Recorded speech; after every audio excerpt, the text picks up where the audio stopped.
one and all, and welcome back to another thrilling episode of Off the Dome. I'm your humble interviewer, Jordan Brown. With me for the very first time is Rashawn Scott. Say hi, Rashawn Scott. Hi, Rashawn Scott. Oh my gosh, thank you so much for joining me, the first of the cast to sit down and talk about this. A season I thought, I'm going to really enjoy. I didn't expect a season of it's going to terrify me to my core. Yes. And anxiety levels that I cannot, I've seen episode 6 now, which is the puzzle map room. I had to take a walk after I finished the episode because I was just I need a moment. Before we dive into Burrow's End, though, I would love to know sort of a general how you came to drop out. And I think I have just this may not be a very good question. How the fuck does musical improv work? It's the most mind-boggling thing to me in the world. Like a skill set that is so impressive and incredible, and I am in awe of you every second of every day. Well, musical improv, it makes so much sense to me because I have huge improv background. I was doing improv in high school. I grew up in Tacoma, Washington, Pacific Northwest, girly. I was in theater classes and all that. And then in college, I joined my college's improv team, and we were just improvising constantly. So we had lots of reps. And then I was in a band. I was also in band, and music has always been a part of my life. And then when I moved to Chicago, I started working at the Second City. So I was just getting reps, and I was singing a lot. As soon as I opened my mouth, they were like, "Oh, you can sing everything. Do it hilariously, please." So I did a lot of improvised songs there. So I'd get suggestions from the audience, or sometimes we'd have a band come and do our set, and then we would just vibe and play, because a lot of the same musical language improvisers use in telling a story, you have to blend with each other. You don't want to stand out too much because then you look like a jerk who's trying to pull focus from everyone. But then when you really blend together, you get something so fantastical and beautiful, and the audience is like, "How did you rhyme dog with log? You're the coolest person in the world." So having those skills, how I came to drop out was I got I realized that Sam Reich followed me on Twitter, and I was like, "What do you want?" why I don't know you. We've never met in person. Why would you follow my tweets? I don't tweet anything great. But Ross Bryant put my name in for this musical improv thing that they were doing. And so I got an email that was like, "Are you familiar with musical improv? And we're doing this thing called karaoke night." And that's really all they told me. And they asked me what are some musical artists that you like? So obviously Beyonce, Aretha Franklin, Tina Turner, all the divas I love. And I had been watching Dropout stuff, obsessed with D20, watched all of them. My personal dungeon master, my own home game was like, "Rashawn, you should check this out." And I just absorbed everything that I could. And I think that was last July was when we did the first karaoke night. I believe that's when we shot it. And it was so hysterically funny. And those honest reactions of "Oh, that book is just full of fake titles of real songs." When it flashed and it was just the question marks across and there were no lyrics, we're like, "Holy shit, they're really gonna have us do this." It was insane. And that was the first time I had met Sam or most of the crew or anything. They didn't know much about me. It was just someone had vouched for me, and I just did my thing, blew them out the water as best I could, and got succeeded. my points. Yeah. Yes. And got your points. Yeah. I mean, I know there's sort of not OG, but when Dropout first started, sure, crew, and this sort of there's a newer batch, and I feel you're sort of a third wave of people who've hit that, for at least a lot of people like me had discovered you through Dropout, and instantly you instantly became one of our favorites. I know when you're on you were on Breaking News this year, and obviously karaoke night part 2, as well as Play It By Ear. I know whenever people see you, I see it in the comments of "Oh, Rashawn is back," excitement of those things. And yeah, I it's still musical improv to me is just because I understand improv conceptually, but yeah, that musical improv to me is just such a different level of skill set. And there's so many different ways to do it. Like there are like in any most improv theaters, they've got like a program that's their musical theater, and it's very much A B, like all the rhyming couplets and things too. But I think also we should be able to break that form, and that also like the creativity that can happen when we break the form. Like we learn it to know that we can break the rules, that we can make something bigger. But I think that everybody can sing, everybody could do musical improv. I know this is very intimidating to some people. Like I love going to karaoke with people and they're like, oh, well, I don't want to go after you, Rashawn. I'm gonna look lame. It's like, no, you're gonna look awesome because you're up there in the lights. You're putting on a show. No matter what you're doing, you're always putting on a show. Yeah. You can do it, Jordan. I do I'm a karaoke fan. I don't know if I could do musical improv. I do like a good karaoke. A good karaoke song. SOB by Nathaniel Ratcliffe and the Night Sweats. It's a bit you get to scream "son of a bitch" in the middle of it a whole bunch. Son of a bitch. Yep, that one. Yes. Yep. Yeah. Okay. Yeah, it's very fun to suddenly go "son of a bitch" like a whole bunch throughout the song. It gets the crowd going. Yeah, it's very fun. You you mentioned that you were in a home game, started watching D20, obviously then came to drop out. So I mean, I guess I mean that is also sort of that trajectory. How did that come about? Of like, hey, you're a brilliant improviser. Also, it turns out you play D&D. You want to come sit in the dome for? I mean, I don't know how many days of shooting, but 10 weeks of production. Well, it was originally supposed to be 4 weekends, and then there was some scheduling conflict, so it got truncated into a week. Ooh. So that was very interesting to do 10 shows in a week of like, we really got into it as fast as we could. But I remember like being on set for like Game Changer, for Make Some Noise, and be like, oh yeah, this is so great that we're doing all this musical improv, but hey, could someone tell Brennan that I would love to sit at the table? I've never met the man. I don't know him very well, and I don't want to DM him or anything because that's too personal, but somebody you guys all know. And cut to getting the email from Abria. Abria said that she had seen my work on Dropout and was like, she'd be cool to do it. I don't know if she's ever played D&D before, so I'll take a chance on her. And when we sat down for that first character creation, I remember coming into the room and no, back up. When I saw the email that said, hey, there was like a preliminary email that's like, hey, Rashawn, are you familiar with like tabletop games? Like role-playing games? And I go back, if this is for D&D, I am in. Do not play with me. Yes, whatever this is. And then I got the email that Abria was the GM, and I was like, oh my god, it's the 7, because the 7 is one of my favorite D20 seasons. And then I saw like who else was CC'd, and I was like, oh my god, Erica Ishii. Oh my god, Siobhan. Oh my god, Izzy. Oh my god, Brent. Wait, what are... And then Jasper, who I knew from Three Black Halflings, just like from afar. And I remember going into the character creation and I sat there and I go, if this is a joke, this is very mean and not what I would expect from you guys. But I'm so thankful to be here. And I found out that nobody had mentioned to Brennan that I wanted to play with him ever. So it was thank God for Abria and just seeing what she wanted. Yeah, I mean, and now, I mean, you're in the dome. Once you've made it to the dome, like, invites, I think, just keep coming. Please, I'm available and open to play in anybody's table. I would love it. I am actually curious about that sort of character creation. What were some of your inspirations for Viola? Like, I know where name came from, which, excellent choice. Yes. But yeah, what was sort of the character creation process? How did you come to land on her?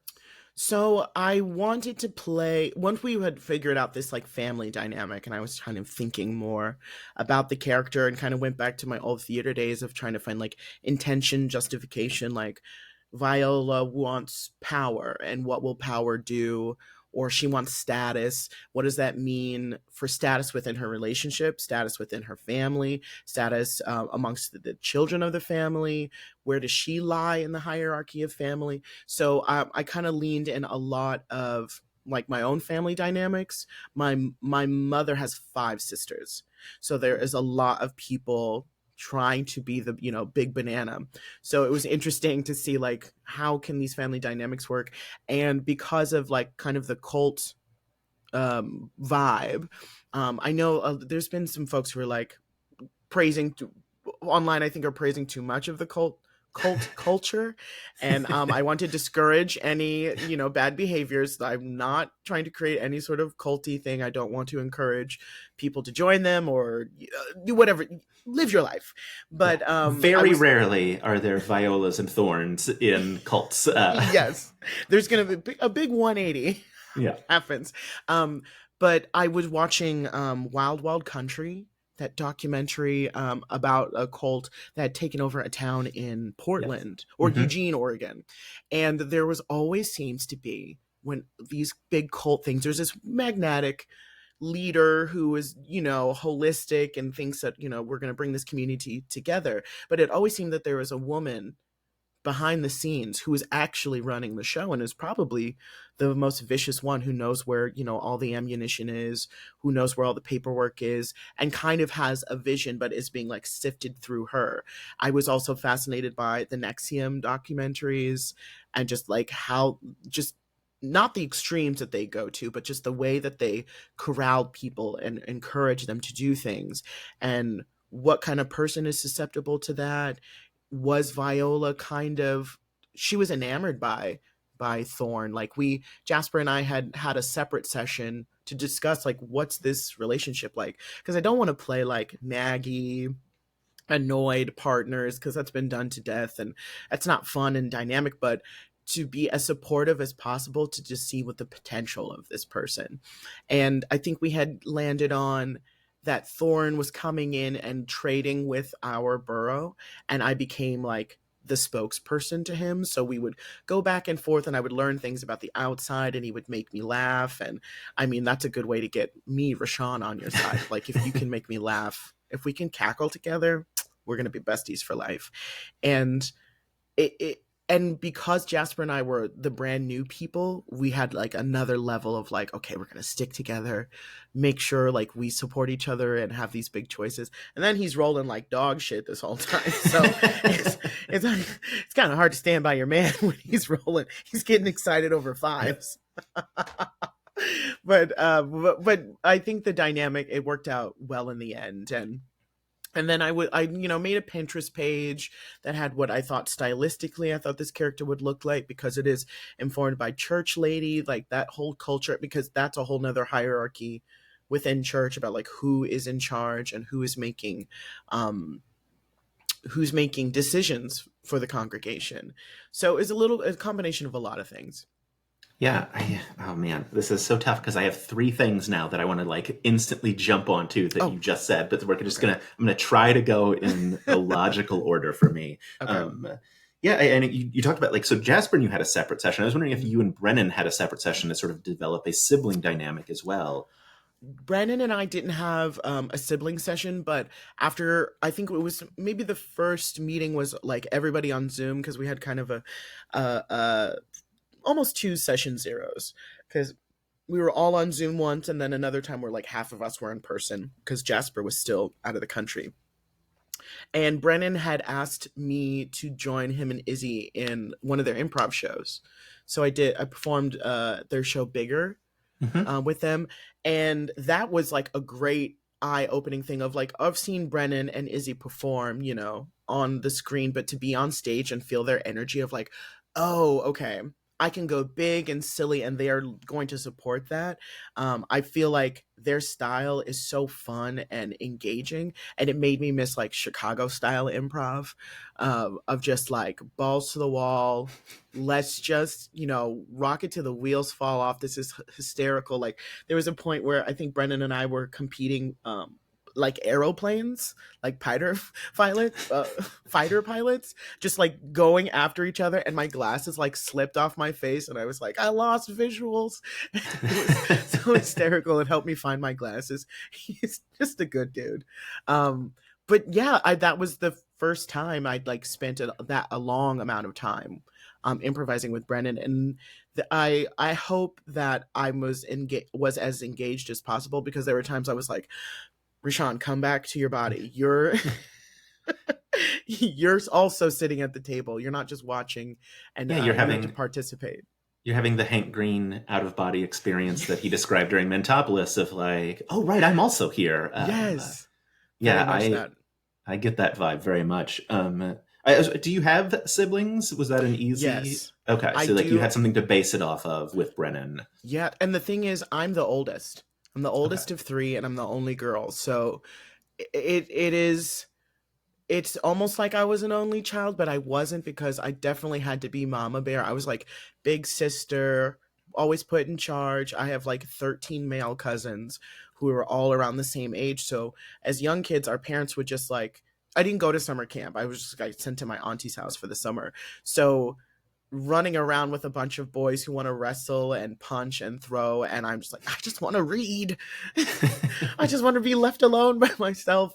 But I had to buck up on them sometimes, and just that dynamic also shapes things. So I see the Lila and the Jason relationship of like, oh, kids are just gonna like battle each other, but eventually they'll come back to each other with love. Like my brothers and I would so much conflict growing up, like, oh, we couldn't stand each other, but as soon as we moved away, it was like, oh, he's my best friend, I miss him.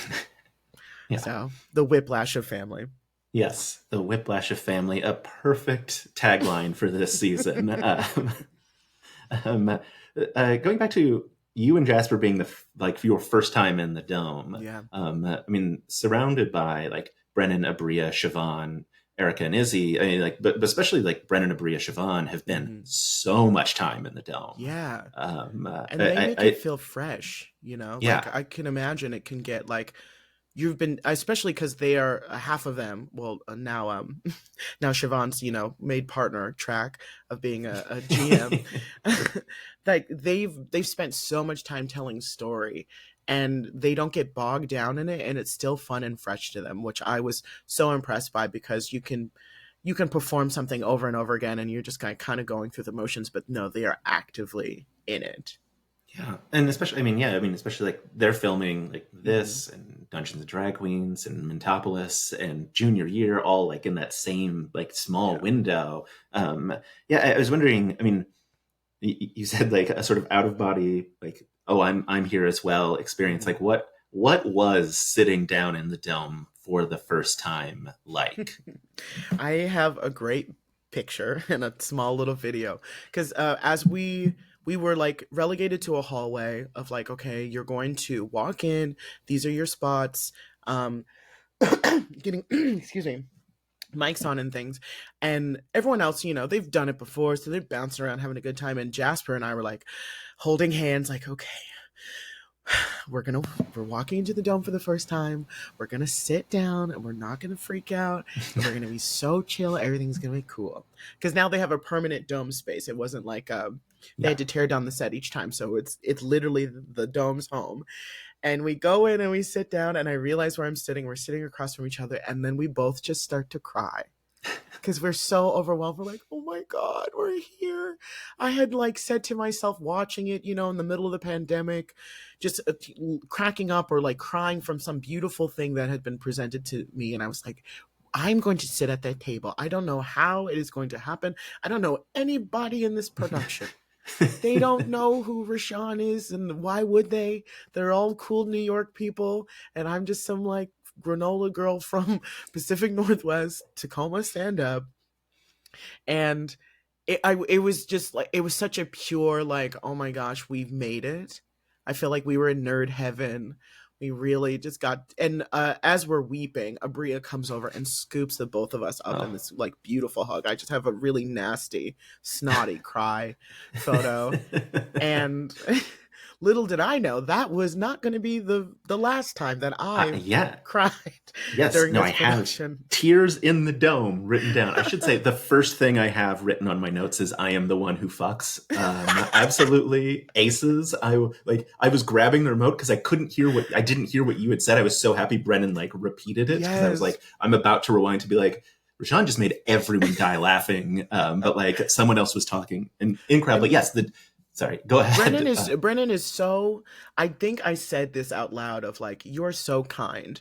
I think I said it, I don't know what episode I said it, but he's done that maybe 2 or 3 times for me where like I said something under my breath and he's like, no, Rashawn, hysterical. Say it again. I'm going to double down. Everyone knows Rashawn said this. And Hit your mark, say your line. Yes. Yeah. I couldn't ask for a better big sister. Like, yeah. Brennan is my sister. Amazing. But yeah, tier, like I think, I mean, I'm in a Discord with a bunch of people who are chatting about the episode every week. And yes, like your tears brought everyone to tears last week, myself included. I obviously, you said not what you didn't expect that to come about. No, when I was like, ooh, I get to do a Dimension 20 season, it's gonna be so wackety schmackety. I get to do my little ha-has. I always play a rogue or something in my personal games. It's like, oh, it'll be cool, just be shooting off shots.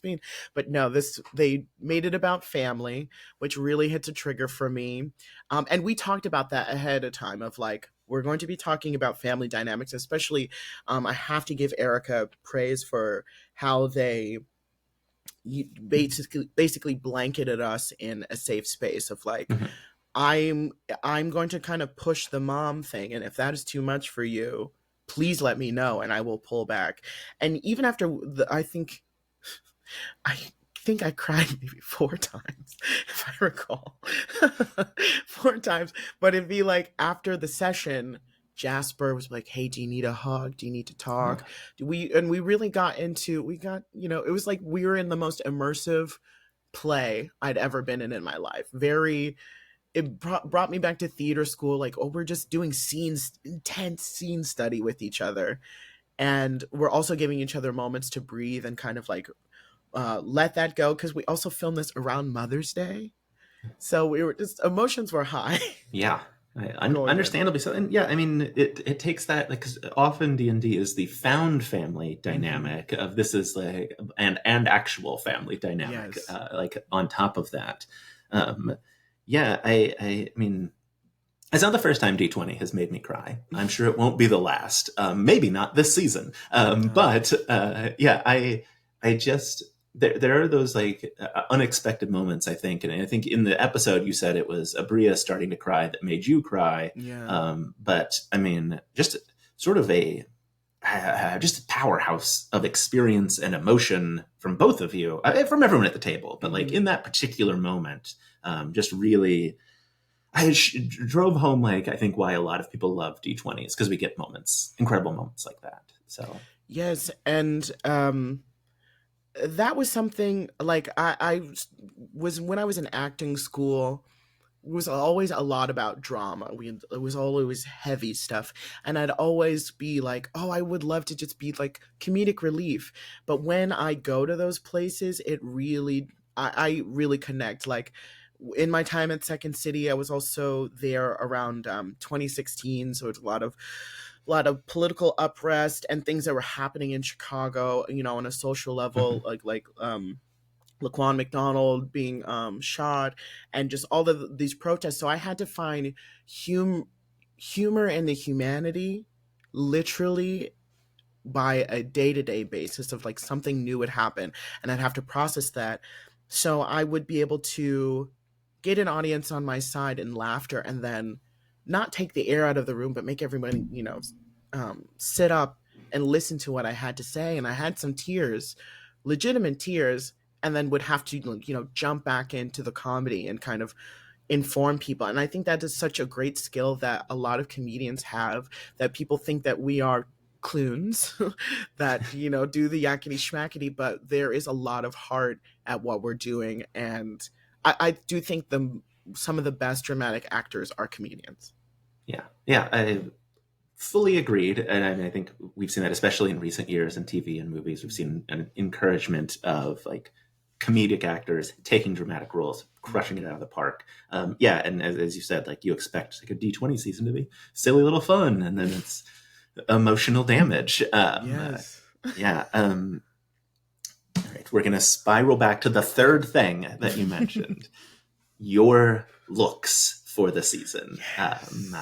Talk me through how much, like, how much input did you come to the makeup chair of like, this is what I want to look like, or did you like lay yourself in their hands? What was the creative process like for truly like next level makeup all the way through? It was a little of column A and column B. Like Denise Valentine, the god, had done my hair and makeup for, I think, for most of the other dropout things that I had done. So we kind of developed a relationship with each other. And it is so, I'm so thankful that they have a Black female head of makeup and hair there, because I can walk on set and feel like I'm absolutely taken care of, and that we can take liberties. So it's like, okay, she knows the basic stuff, so now we can like go to the stratosphere.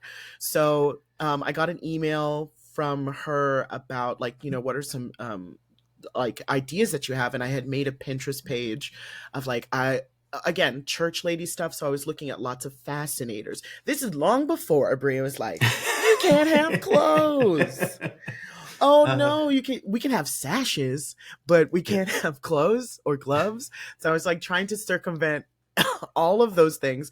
So I had lots of tool items that I saw on my things, very polka dotty, like those big church hats with like the see-through veil, and just kind of abstract makeup, because I don't personally go too all wild out with my makeup. Like when I like was playing around with drag, that's just more exaggerated stuff, but I just wanted it to be more abstract and animal, because Viola is this creature who is like, I think she would like throw her face into like a dandelion and be like, okay, I just did my whole face in one like fell swoop.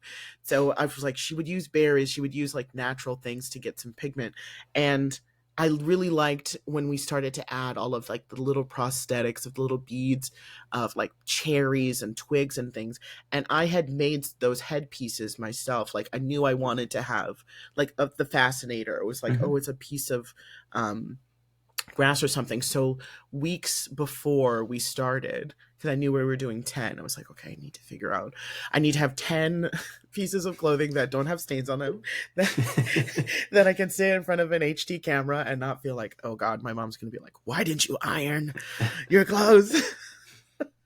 But I went to Joann's and I went through some like prototypes with cardboard and hair clips and hot glue and all of that. My mother is a crafter and an artist, so it's like natural to like, oh, I'm just gonna make it myself. So I made a bunch of them, and then when I brought my extra materials, some of the other hair artists were like, oh, well, we'll just make a new one to match whatever outfit vibe thing you were doing. And I was really glad that I kind of like went all the way in. It really informed the character for me, because I think that Viola is a lot more reserved than me personally, even though she does pop off at times. But it let me know that like she was a little presentational, and then when she can finally drop that and get to the nitty gritty, I think in the last episode when I think episode 5, when I hollered at Jasper a little bit, which I was like, oh, this is really me Viola coming out of her shell. But that was like good. Like we'd earned that bit of reveal. But I loved all the looks that we had done. Erica with the blood and the like scarring on the face, and Jasper's like lightning bolt just got more handsome the more he just put more lightning on. Very handsome. Like the lightning bolt, the tips of the white onto the eyelash. Ooh, a nice touch. So good. And then like slowly we were like influencing everyone else. I was like, oh, Siobhan has a little stick in her hair. Cute. Izzy was like, zhuzhed her hair a little bit. Brennan had a different shirt. Brennan had a different shirt, yeah, and he looks good, but he was so in it in his own way. But yeah, that was probably the most dressed up I'd ever been to play D&D in my life. Yeah. I mean, understandably so. Yeah, I guess Brennan's saving it for Dungeons and Drag Queens. That's when he really puts on his makeup. Honey, I died. Okay. Yeah. I've been to DragCon.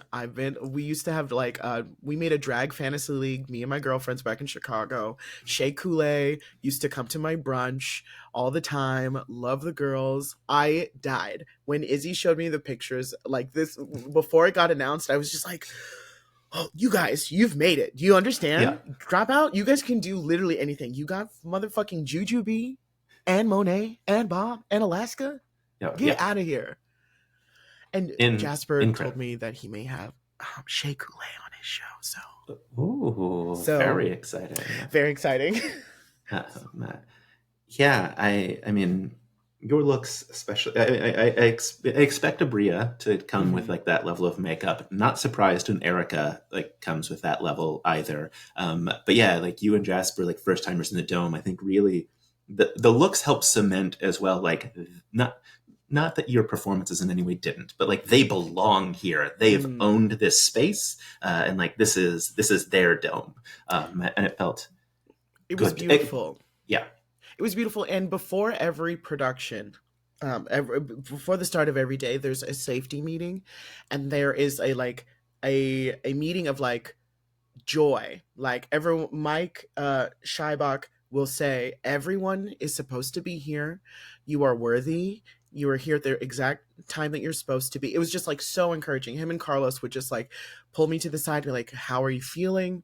Is there anything that Viola you would like to do, or anything we may have missed? They were just so attentive, and you don't always get that on every production that you work on. Yeah. So again, these folks are so special and must be protected. It fills me with so much joy. Yes, that's amazing. Speaking of safety, the email about the bear. How unprepared did what did the email like in any way convey to you the horror that was going to be unleashed? No, Jordan, no. It's just simple words to convey the horrors that we saw. No, and I don't even really recall the email because I was just like, what it could literally be anything. This is so vague that I can't get scared.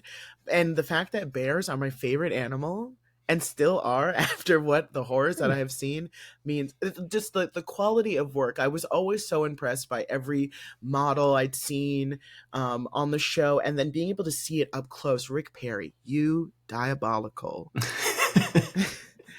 motherfucker, and you and your fabulous motherfucking team, motherfucking artists doing your motherfucking thing. I was so impressed. I just wanted to touch everything. There was like a little corner of grass in my little section that I would just like touch when I was like needed a little like my nervous tick. And I remember he said like, Rashawn, we pour this particular chemical on the thing and it has a reaction to make it stand up. And I was like, bro, I don't know what you said, but that is the coolest thing I ever heard in my life. And I believe he is from Whidbey Island in Washington, or has like folks come over and hang out and craft. Lopez Island, excuse me. Just like a sweetie. It was like, oh, I got to get to Lopez Island and see what you're cooking up in your house. It was so incredible. The fact that the elements like moved, the beating heart really got me. Yeah. Like the details that went into it, like the little, even on the neutral ass board, neutral, beautifully detailed board. There's nothing neutral about it, but there were like little lights that lit up, and the path of the blue going down the road, like things I didn't even notice. I could have stared at it for hours and hours and still not seen everything. Yeah, it was incredible.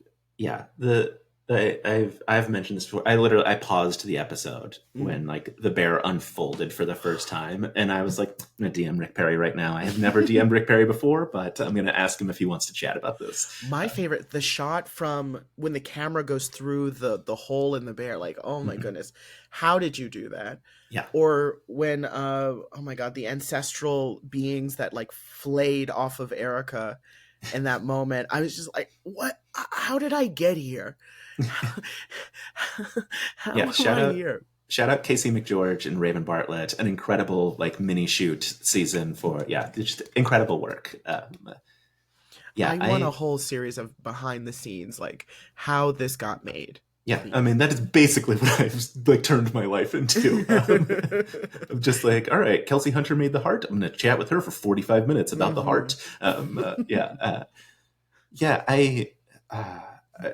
That set, like, Bria's talked about it a lot, that she is in like an arms race with really Brennan, but other DMs as well the Dome. And I don't know that she won, but she certainly set a new level. The internet, I haven't had a chance to meet Mr. Mercer, but get ready, okay? Yeah. I mean, I love being on the other side of this and just seeing like, I mean, it's pleasant for us because like, yeah, you guys fight all you want. I would love to look at all your art. I have no problem doing that. And Yeah. yeah, it's a beautiful time to be a nerd. And I'm Yes. so thankful that this is the time. And I'm exposing so much more of my friends and family to it. Like my dad, so sweet, such a cute little nerd, has been showing the trailer around. He works at Costco and he's a boss at Um, Costco. So he can just show trailers to people. But he'll be like, you heard of Dimension 20, my daughter, she's on the show. It's kind of a big deal. Check it out. I love that so much. He's getting so many points in the community. That's so incredible. Yeah, I know we've got more episodes to come that I have not seen. I have seen episode 6, though, which is the nuclear reactor map. Yes. And I got an early screener, so I was watching on my computer instead of my TV, which is like a bummer but like I'm watching it, and I literally like Jasper's 14 to keep Jason from running into the like dying in the pit. My headphones came out of my head because I was launched back out of like my body because like I was like such an intense, and I don't think you've seen the episode yet. Like there is, I know I'm doing this using my power. And so there's a lot of editing that's happening around there that like they really draw the moment out. Like there's a moment where I thought they were ending the episode without revealing what the role was going to be. But like when he screams 14, and also like what an appropriate thing because Jasper got that like 14 earlier in the season that was like everyone celebrated. So good. I do remember that day when Abria also passed out little versions of the map of the puzzle, and I believe it was Siobhan and Brennan who just solved it so fast. I was like, well, way to give us all a chance, you freaking nerds. Like I was like, I'm just in awe of this. Is it a brownie? Is it a reactor? I don't know. No, it's a puzzle, Rashawn. It's been solved. But it's a good one. Yeah. Again, shout out to this team. The way that they can, in the moment, as they're, I don't know how, if they storyboard after the fact of like, okay, this is all the material that we have, and how they edited it and how they just determine like who is pulling focus. I have to, again, a shout out to this team. Like they have to do so much to accommodate so much story, which is beyond me. I don't have the brain to sit down and analyze each frame, but again, they're amazing. And I can't wait for y'all to see there's more maps. And I've seen the preview for next week, so I know the maps that like I know the like with the I assume cooling rods center of it. I've seen that map previewed, and I reached out to Shane Brockway who makes all the minis, and he was like, "You're gonna want to wait until episode 7, which is the next episode." And he's like, "You'll know if there's a wolf. You'll know it when you see it." And I was like, "Okay, Shane. All right." And so it's a wild shit. I was just like, Abria, you're crazy. You girl, what kind of nightmares, what kind of dreams do you have? I would love to just sit down with you and make sure everything's okay. It was beautiful, and I can't wait for the end to relive it again, because in the moment it was just so fun, and then it was like over. When you do a play and you're like, oh, we're all going to be the best friends forever. And then everyone, goes back to their homes and does their things, and we still keep in contact. But it was, again, like, I feel like I did the most immersive devised theater I'd ever done in my life there. Yeah. I would say like this season does feel special in a bunch of ways, but like I've talked to now some of the crew, like I said, Kelsey Hunter, and Raven Bartlett and Ash Shimkus and Rick Perry, and apparently prior to this they didn't not that they didn't celebrate the seasons, but like they got together to do like watch parties for this season, which is the first time that they as a small group had done that. So it does feel like you all created something very special, like crew, cast, everyone like really made it. incredible. It's curious, part of that beauty also then becomes like a very parasocial relationship from fans of like, I think one of the things that happens is because you all are experiencing creating a story together for the first time, it feels like we're also like creating a story with you, even though we don't have a hand in it, or at least we're learning the story as you all learn the story. It's not like a novel, or like it's not a singular world. Like Bennett has a family. Erased when Brennan asks, like, is he down to smash? Right? Like, is that like that? Like things change because of everyone sitting at the table. I was wondering, like, what is it? How does the D20 fandom feel to you? Have you gotten that like weird love from them? I wouldn't even call any of the love weird. I am honored that I can like come on the other side of just being like a lurker on the Discord for the last like 5 years. Like when I changed my name from like Lil Sprinkle to Rashawn, and everyone's like, no, she's Lil Sprinkle, she knows, she's a deep fan. I was like, thanks. But I re-downloaded Tumblr and I'm seeing everyone's like posts and stuff. And the fan art is, oh my gosh, that is the thing that really tugs at my heart, because I understand like what it takes to watch something you love and then, put your own spin on it, and to share that when you're not sure if the person who you drew will see it or if they care or anything. And I know I want everyone to know that I've seen everything. I see all the tweets, I lurk, I'm creepy in the background, but I am so thankful for them, that they have like taken a shine to me, because that was a thing, a fear I had. I never thought that the community was toxic or anything like that, or they would dox me or whatever. Don't do that. I don't have anything going on.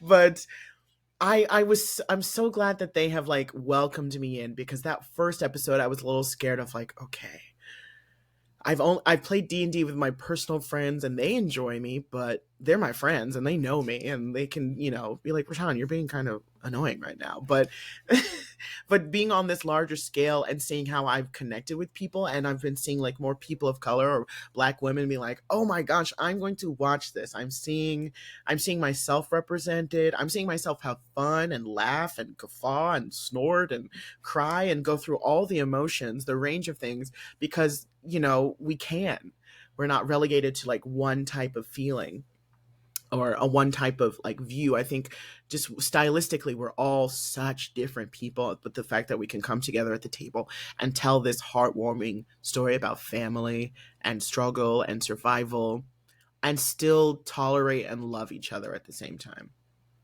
Yeah.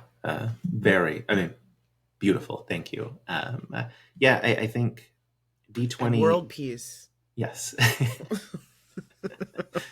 I think because D20 has like very consciously made choices about like making sure women of color are at the table. Like it feels, I always hope that the toxic elements of the fandom, I know they exist, but that they're small and get squished by the non-toxic elements. So it totally.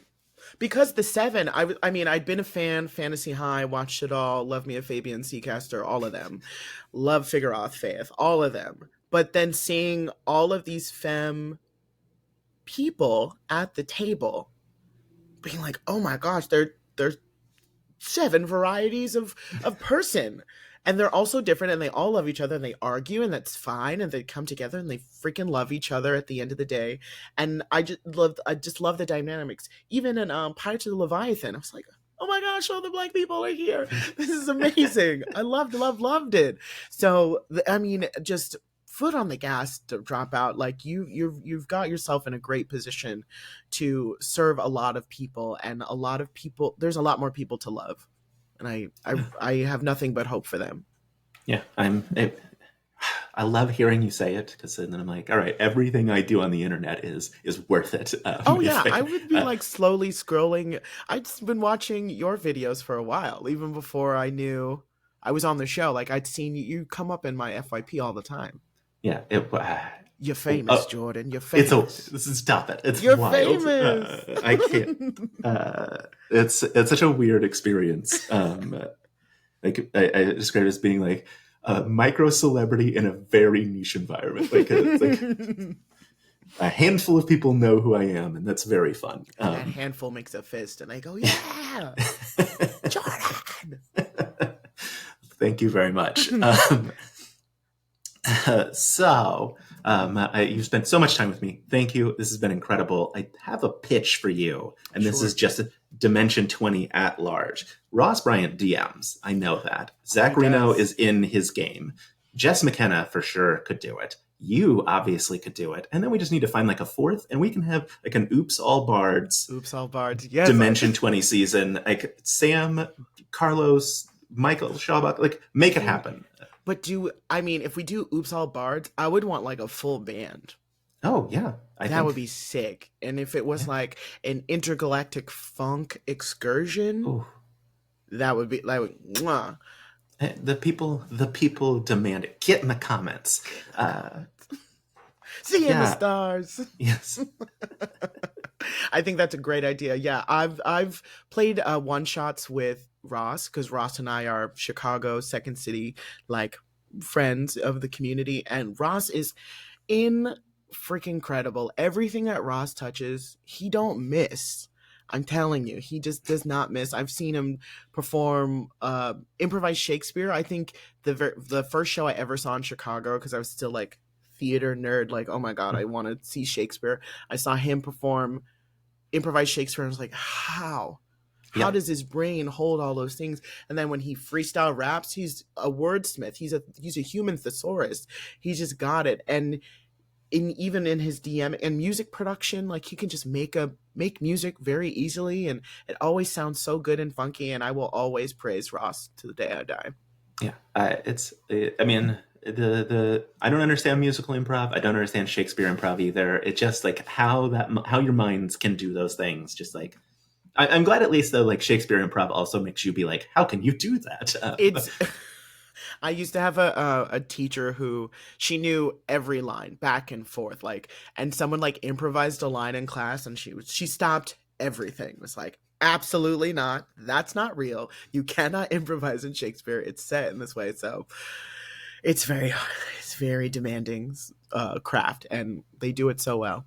Yeah, they really do. Gosh, this has been such an absolute delight. The next time you're on Dropout, do you want to come chat with me about that? Because I would love to talk to you forever and ever and ever. We can talk anytime that you want, Jordan. You are the best. Thank you so much. If the people want to follow and see some behind the scenes pics that you have shared, or see you singing as Velma on Halloween, where can they find you on the internet? They can find me at Rashawn Scott. That's on Twitter, on Instagram. I'm Rashawn N. Scott on TikTok, because I started at an account and then I don't remember what the password was, but I used my like username, but TikTok is just being weird. But I'm there. You can also check out Mystery County Monster Hunters Club, an actual play podcast that I started with my old DM group, and we're going into our 4th season, so please check that out if you can. Yes, on all podcasting platforms. Anywhere you listen to podcasts. You need more Rashawn in your life, which everyone does. Mm-hmm. Go do that. Come on, amazing. Now, won't you? Yeah. This was the best. Thank you so much. Yes, thank you. I'm so excited for the rest of the season and the emotional wreckage that you will unleash upon me. So, thank you. It's great. Cool. And